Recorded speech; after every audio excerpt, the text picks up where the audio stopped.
dilated, I become a pupil. You tied me up. The Central Park Five. Who are they? What were they? What did they do?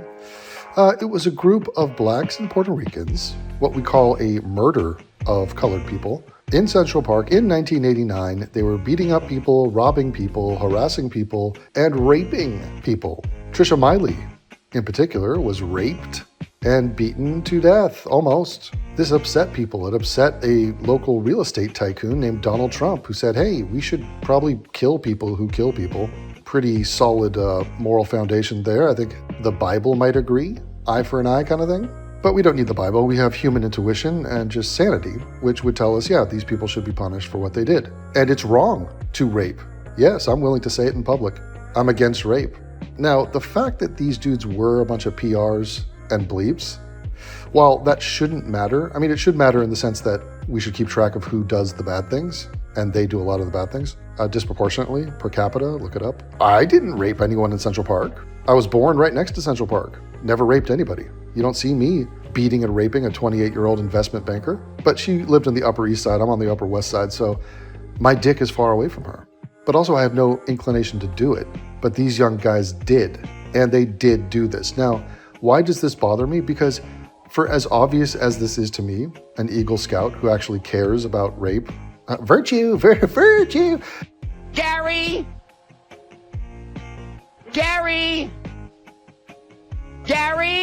Gary, come in here. Gary, where are you? I mean, do not applaud me for this, but let me offer you the respect. I think you care about who gets raped, about condemning rapists, and being crystal clear. Okay, we're going to be crystal clear on ascertaining who did the rape, because the severity of the crime is such that, yeah, we really do have to get this one right. We do. We have to. And so I sit with the perpetual cognitive dissonance and frustration that while I know these guys did this, and it's not just those five, by the way, there's more who were involved, including Steve Lopez, most people don't think so. As in, your mother, your grandmother, 99.8% of women, every single member of the millennial generation. So everybody thinks that these guys are innocent because they have been packaged in a story, sold to the public, and the public just spoon feeds it in. Just, yeah, propaganda works, marketing works, people are lazy, people just believe. They have a ridiculous tendency to trust people who speak. It's sort of ingrained in us from an early age, which is why when this young conservative guy, John Doyle, was doing some sort of a marketing ploy where every day in February, Black History Month, he debunked some bullshit about Black history. And he chose on one of the days to talk about the Central Park Five. And it was refreshing to see a guy of his generation be totally accurate about this case. And it's not a minor thing to get wrong. It is a binary, they either did this or they didn't, and they did do this, and you're saying they didn't. So it's almost beautiful in just how wrong people are on this. And by beautiful, I mean horrifying.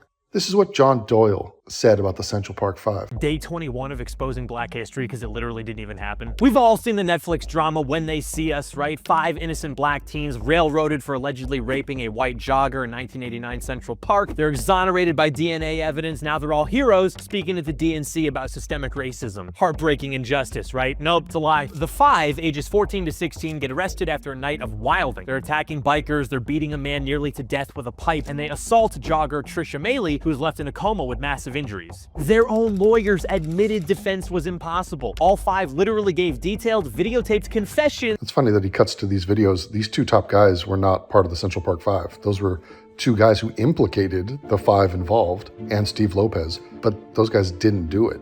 And the guy in the middle, that's Kevin Richardson. He's the guy who Trisha Miley scratched right underneath his eye, cut him. That's originally why the cop was like, hey, where'd you get that scratch?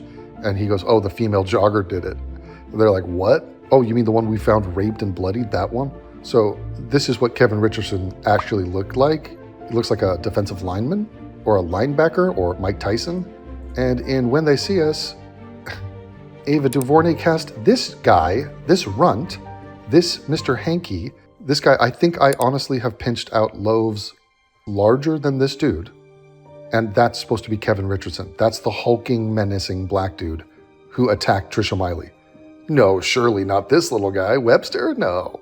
matching crime details like Maylee's Walkman and her clothes. People say, oh, they were coerced. That was never proven. So juries convicted the Central Park Five of assault, rape, and riot charges. You can go watch the tapes of the confessions online. It was not at all coerced.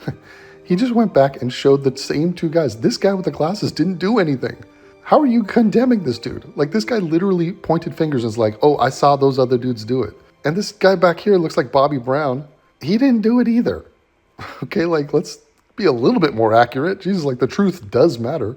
You got a freaking slander case coming your way. Watch out. Oh, the confessions contradict each other. They only contradict each other because they keep blaming each other. Yeah, the confessions contradict each other because they're all fucking lying. Like, hello? People act like because they confessed to parts of the crime. They confessed to being there. They confessed to playing with her titties. They confessed to, oh, I pulled my pants down and got on top of her, but I didn't penetrate her. Okay, so like there are various forms of lies here, but in no world is it they all confessed accurately to the exact truth of the situation. Like what? What kind of a child are you? What kind of a child would you have to be to think that that's how confessions work? Yes, they all just went in there. They had no personal incentive to duck away from accountability here, and they all just completely told the truth. Like, what? This is not how fucking black people work. It's not how criminals work. It's not how Puerto Ricans work. It's like they are freaking lying. Steve Lopez got in there and they're like, Steve, what were you doing last night? Oh, I was watching a movie, man. Really? Because we have 25 people that say you were in Central Park, like mugging people and raping a chick. Nah, I don't know why they'd say that, man. I was watching a movie. But what? So you're saying these 25 people who are your friends and some strangers, they're all just part of a conspiracy to lie about you? Yeah, that's what I guess so, man. It's weird. Steve Lopez, his story didn't match up with the others. How fucking strange is that? Now it's 2001. Enter serial murderer rapist Mateus Reyes, who claims it was actually him who... How do you think Reyes is not pronounced Reyes? Reyes? I mean, let's give a little bit of ethnic consideration here to the pronunciation. Reyes. Mateus Reyes, who claims it was actually him who attacked Maylee, and he says he did it alone. His DNA matches semen found on the victim, but Reyes' involvement doesn't actually prove that the Central Park Five weren't guilty. In the first trial, the police even acknowledged that there was DNA evidence suggesting they hadn't caught everyone involved yet. Okay, let's stop with this DNA evidence. Like, clearly he's just glanced over this case. Saying DNA over and over again. First of all, in 1989, we had next to no DNA. There was no DNA in investigations. There's no touch DNA. There's no crime scene collection of DNA. DNA is not really a thing. What they're talking about is cum. Okay, so we're talking about Mateus Reyes, or Reyes, his cum. So swap out DNA for cum. That's what we're talking about. So when you say they knew that there was DNA on the crime scene, they found cum in a sock at the crime scene. Okay, and they're like, it didn't match the 5 guys they pinned this on, so they're like, oh, maybe there was another guy.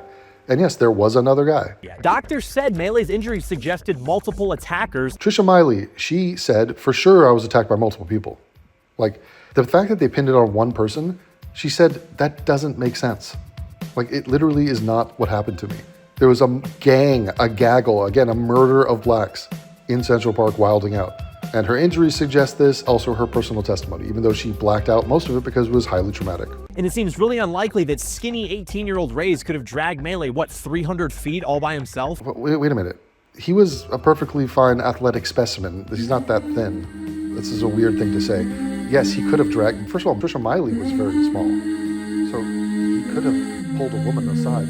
The moment that Enya song comes on and you immediately think of Devon. You aren't here by accident. Join the Flying Monkeys.